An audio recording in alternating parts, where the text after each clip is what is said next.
এই বৃদ্ধ মহিলাটি তার পুরনো জুতা দিয়ে মোবাইলের ব্যাক কভার তৈরি করছে। তখন সেই বৃদ্ধ মহিলাটি নাতি চলে আসে, আর এটা দেখে সে হাসাহাসি করতে থাকে।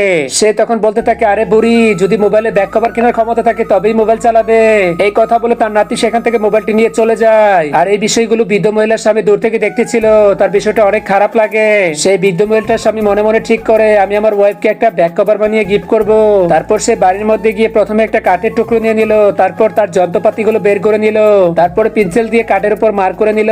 তারপর সেই কাঠের উপর আস্তে আস্তে খোদাই করে কাজ করতে লাগলো। তো যতক্ষণ বৃদ্ধ লোকটি মোবাইলের ব্যাক কভার তৈরি করতেছে ততক্ষণ তুমি আমার প্রশ্নের উত্তর দিয়ে যাও। যদি তুমি ফুচকা খেয়ে থাকো অবশ্যই ভিডিওতে একটা লাইক করে দাও, আর যদি তুমি চটপটি খেয়ে থাকো তাহলে অবশ্যই চ্যানেলটি সাবস্ক্রাইব করে দাও। আর কে কোনটা খেতে বেশি ভালোবাসো কমেন্টে জানাও। বন্ধুরা, তোমরা দেখতেই পাচ্ছ বৃদ্ধ মহিলাটার সামনে একটি কাঠের টুকরো দিয়ে কি সুন্দর একটি মোবাইলের ব্যাক কভার তৈরি করেছে।